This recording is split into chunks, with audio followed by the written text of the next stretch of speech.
Alright, greetings everyone. It is I, Umber Rays, with finally fixed tooth. That's right. Right in the back there, right in the back there. One of the molars.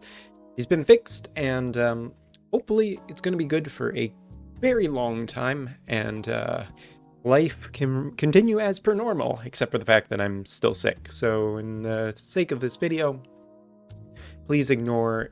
I'm going to try not to cough directly into your ear holes. But anyway, we had a live stream tonight on JP, and that is what we will be recapping for you. The big thing, of course, as you've seen, is Bridal Alaya, who is the character that was pre-announced ahead of time that this was the character we were going to be getting. It's not really too much of a surprise at all. We also got some BC news to look at, some interesting campaigns, and some interesting statistical stuff to look at. So let's break right into it. So yeah, not too much to say out of the, beyond what I think people were expecting, that Bridal Alaya is going to be our new character for the month of June, and I think that quite a few people will be pretty happy and interested in her, because she's already looking pretty fierce and pretty tough, and that's not even getting into just some other details about her. So before the video rolls tonight, because I'm trying to keep it compact, because I'm still feeling under the weather, Bridal Alaya will be a 100 cost Thunder Elemental Fist character. Now, that's pretty interesting for a bunch of reasons. Obvious initial synergies with Alphonse, who's a pretty darn good Thunder Fist tank.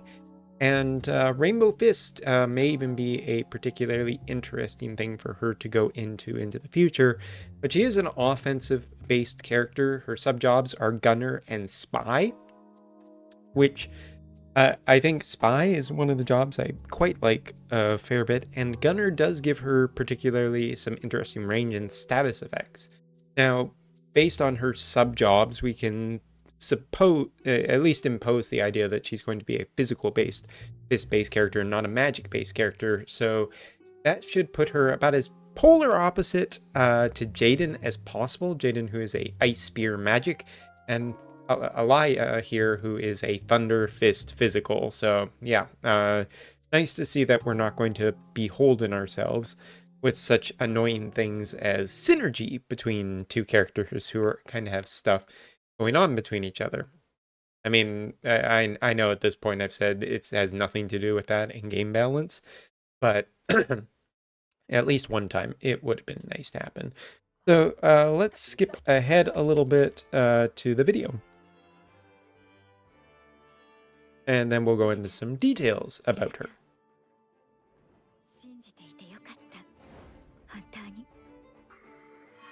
As you can see, Thunder Elemental, 100 cost.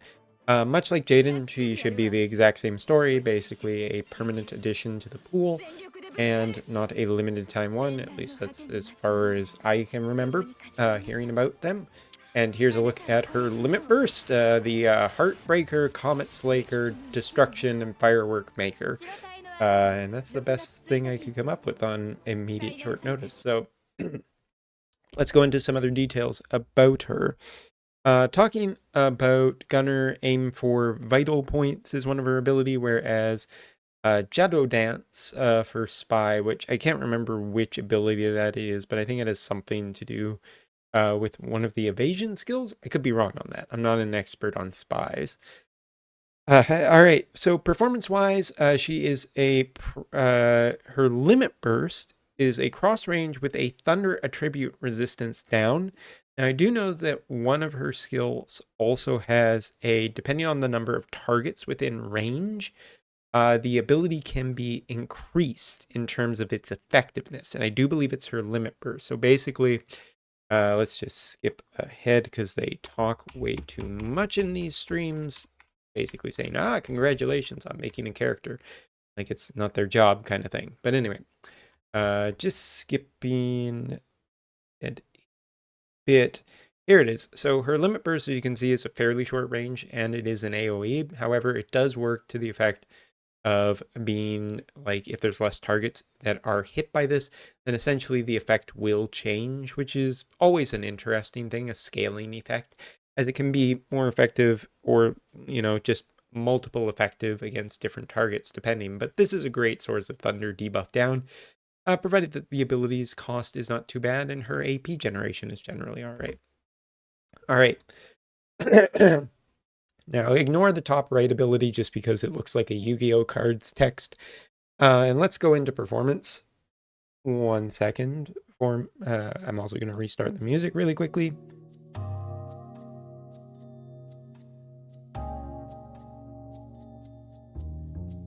Still working that out of my lungs. All right, let's go into it. So, pro shell effect on this character: Paralyze Strike, strengthened by a self buff.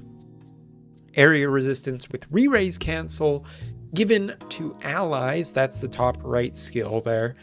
Basically can give other allies a re-raise canceling effect on their attacks, which you better believe is pretty strong. Also gives guts to herself and hate reduction effect when HP is less than 20%, which in combination with the Immortal Spirit / Guts effect is a really interesting thing, because even if Jaden resets hatred to 0, depending on how much hate debuff there is and how much hate generation she's had, she may not just be targeted by opponents anyway, allowing her to get some extra strikes in. So really strong. Blessings of Flower Petals, when converted to EX, gets a numerical enhancement of area resistance and added slashing resistance. Jammer Impact evolves twice in EX and once. EX and Phantom enhancement. Basically 2 improvements on one of her skills. You can see the bottom right has incredibly high range and is a single target effect, whereas the left one here is an AoE with a similar range to Limit Burst. Now, changing to EX and damage up on to 2 targets. Large Phantom enhancement increases defense penetration and 3 targets and transforms it into more powerful ability. Learns 3 consecutive hits and barrier destruction with EX Vertex ability. So basically looking across, Alaya seems very powerful for multiple reasons. High durability with Shell to counter against magical based characters, with Guts to protect her against all damage, while also having buffs that can just give not only resistance but re-raise cancellation and Guts. It's basically a massively powerful all-in-one effect on a single ability that she's almost always going to be casting. As for possession of powerful single target attacks that can also be strengthened, Alaya is looking to be quite a versatile character that could fit into anything from multi-elemental parties, including potentially Perrine, Edward, Alphonse, or Snow, to name just a few of some of the great strike characters that have already been cruising that kind of meta. But even if, I think she'll fit in very nicely to a Thunder Elemental team and give Thunder Element, especially Thunder Physical, a good range on the type of damage that it is capable of doing, and just getting really close to an all Thunder Fist team if you didn't just have Queen already and Queen didn't need her 140. Point being, I think Alaya looks really, really strong in the same way as Jaden, and will probably make a pretty big impact, which is good news, as we're about to talk about. So Alaya, new Bridal Alaya, does have a brand new fist weapon, as well as training and challenge boards, and basically what you'd expect. However, interestingly, they're also going to throw a campaign for training, this is, I hope, is going to be a thing going forward. They took it away already, but I'll say, basically, limited to Bridal Alaya only. Hard quest drops will be tripled, fragments will be guaranteed in the regular shop, and the time acquired fragments for her from the barracks will also be halved, and for a period of time of 15 days, which is a nice way of basically helping players to raise a brand new character. And if this is a continuing trend going forward, great. There's nothing bad about this. Even if it's only for 15 days, this is still a considerably improvement as to how characters can be gotten to a higher ranking faster where they primarily excel anyways. So nice to see. As for any hopes of a Strike Esper, gonna dash that right now as the new vision card that's basically already being talked about. 60 cost Wedding VC, which is more than likely going to be a job VC since its cost is slightly lower than other VCs. Will be coming as the 6th of the 8th, whether it will be for Jaden or Alaya. This one is probably just Alaya's VC, but it's probably a job VC that maybe we'll see some interaction with Spear, since Thunder does have a Spear selection quest character, and we'll see how that works into the future. So, yep, that's all of our unit details, and now we're going to break into the new corner that was talked about to do with analytics, the analysis room, where basically it talks, we take a look at some statistics. First off, who's your favorite character? Black Witch Helena, Medina, King Mont, Tifa, Hayeka, Frederica, Adelia, Gilgamesh, and Cloud in that order, which is interesting, to say the least, as we go down there. Next up, taking a look at who has the most number of reincarnations of any character in the game, with a whopping 676,000 times Lucio, which isn't surprising since he's a free character and the easiest to reincarnate, with Sephiroth being second and Wingsturm being third. Raph is fourth, which makes sense because she hasn't been around as long. Yuffie, excuse me, oh god, now I have hiccups and coughing. Yuffie is fifth, Amnelis is sixth, King Bradley is seventh, Moraga is eighth, King Mont is ninth, and Medina is 10th. So do with that data what you will, but that's a look as to how JP is done. As for SSR and below, Lil Leela is number one, Balo is second, which isn't surprising considering the amount of improvement that he got. Mont is third because he was at Leon. Dario is fourth, Nasia is fifth, the Water Samurai Leia is sixth, which is interesting because she hasn't been around that long. Naya is seventh, Balaid is eighth. I'm sure I'm pronouncing some of these names wrong. Ninth is Ramada, and 10th is Raviz, which is an interesting list to say the least. Continuing on, we have a little bit of statistics for all of you globalers who want to feel inadequate about your gold. As you know, I have roughly about 10 billion on my account at current. The number one player in the game has 57 billion gold. If you thought that you were high in this game, not even close. But I'm curious for someone to chime in about globalers and what the number one is there.